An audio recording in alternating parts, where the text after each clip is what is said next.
Assalamualaikum warahmatullahi wabarakatuh.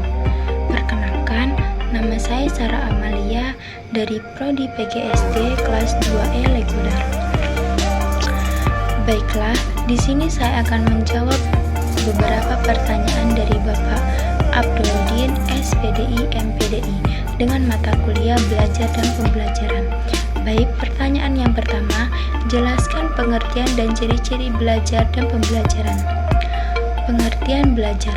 Belajar adalah suatu proses internal yang kompleks yang melibatkan interaksi antara faktor kognitif, afektif, dan psikomotorik. Belajar tidak hanya ditandai dengan perubahan perilaku, tetapi juga melibatkan restrukturisasi pengetahuan, pengembangan keterampilan berpikir kritis, dan interaksi pengalaman sebelumnya ke dalam konteks baru. Ciri-ciri belajar.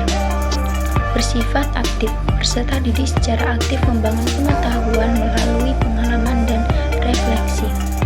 Bersifat individual, setiap individu memiliki cara dan kecepatan belajar yang berbeda, melibatkan proses mental termasuk mengingat, memahami, menganalisis, dan mengevaluasi. Terjadi dalam konteks sosial dan budaya. Pembelajaran dipengaruhi oleh interaksi sosial dan nilai-nilai budaya. Bersifat dinamis dan berkelanjutan. Belajar merupakan proses seumur hidup. Pengertian pembelajaran. Pembelajaran adalah proses sistematis yang dirancang untuk memfasilitasi pengalaman belajar melalui interaksi antara pendidik, peserta didik, materi ajar, dan lingkungan belajar yang bertujuan untuk mengoptimalkan potensi dan kompetensi peserta didik. Ciri-ciri pembelajaran. Berorientasi pada tujuan, mengarah pada pencapaian kompetensi tertentu. Dirancang secara sistematis, mencakup perencanaan, pelaksanaan, dan evaluasi. Menciptakan lingkungan belajar yang konduktif, fisik maupun psikologis. Berbasis teknologi dan informasi. Terintegrasi dengan media pembelajaran yang relevan, melibatkan peran aktif peserta didik dalam literasi yang mengonstruksi pengetahuan. Pertanyaan yang kedua, jelaskan tujuan dan prinsip belajar dan pembelajaran. Tujuan mengembangkan kemampuan kognitif, afektif, dan psikomotorik secara seimbang. Mendorong peserta didik menjadi pembelajar mandiri dan pembelajar sepanjang hayat. Membentuk karakter dan kompetensi abad 21 seperti berpikir kritis, kolaborasi, komunikasi, dan kreatif. Menyiapkan peserta didik menghadapi tantangan global yang kompleks. Prinsip konstruktivisme. Peserta didik membangun sendiri pengetahuan mereka. Motivasi intrinsik dan ekstrinsik mendorong keinginan untuk belajar. Pembelajaran kontekstual terhubung dengan situasi nyata dan kehidupan sehari-hari. Individualisasi mempertimbangkan perbedaan individu dalam gaya dan kecepatan belajar. Kolaboratif mendorong kerjasama dan interaksi sosial sebagai bagian dari pembelajaran. Pertanyaan yang terakhir, yang ketiga, jelaskan pengertian perbedaan contoh implementasi dalam pembelajaran dan referensi bacaan. Memahami teori belajar behavioristik. Behavioristik adalah teori belajar yang berfokus pada perubahan perilaku yang dapat diamati sebagai hasil dari proses belajar. Teori ini menganggap bahwa belajar terjadi melalui interaksi antara stimulus dan respon. Dengan kata lain, seseorang belajar ketika mereka merespons stimulus tertentu dengan cara baru atau dimodifikasi.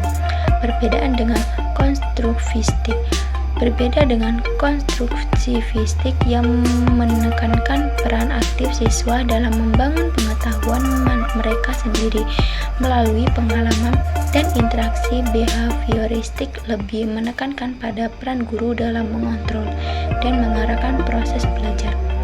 Contoh implementasi behavioristik dalam pembelajaran.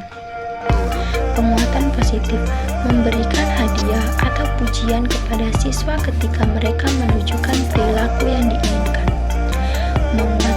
Penguatan negatif, menghilangkan sesuatu yang tidak disukai siswa ketika mereka menunjukkan perilaku yang diinginkan. Hukuman, memberikan konsekuensi negatif kepada siswa ketika mereka menunjukkan perilaku yang tidak diinginkan. Latihan dan pengulangan, meminta siswa untuk berlatih dan mengulang materi pelajaran secara berulang untuk meningkatkan retensi. Memahami teori belajar konstruktivistis. Konstruktivistik adalah teori belajar yang menekankan peran aktif siswa dalam membangun pengetahuan mereka sendiri melalui pengalaman dan interaksi. Teori ini berpendapat bahwa pengetahuan bukanlah sesuatu yang diberikan secara pasif, melainkan dikonstruksi secara aktif oleh individu berdasarkan pengalaman dan interaksi dengan lingkungannya. Perbedaan dengan behavioristik. Berbeda dengan behavioristik yang berfokus pada perubahan perilaku yang dapat diamati sebagai hasil dari proses belajar, konstruktivistik menekankan pada proses internal siswa dalam membangun pemahaman. Contoh implementasi konstruktivistik dalam pembelajaran. Pembelajaran berbasis proyek. Siswa bekerja dalam kelompok untuk menyelesaikan proyek yang kompleks, yang memungkinkan mereka untuk menerapkan pengetahuan dan keterampilan mereka dalam konteks nyata. Pembelajaran kooperatif. Siswa bekerja dalam kelompok kecil untuk saling membantu dan belajar satu sama lain. Pembelajaran berbasis masalah. Siswa diajak untuk memecahkan masalah nyata yang mendorong mereka untuk berpikir kritis dan kreatif. Pembelajaran berbasis pertanyaan. Guru mengajukan pertanyaan yang menantang siswa untuk berpikir kritis dan mencari jawaban sendiri. Sekian dari video saya. Wassalamualaikum warahmatullahi wabarakatuh.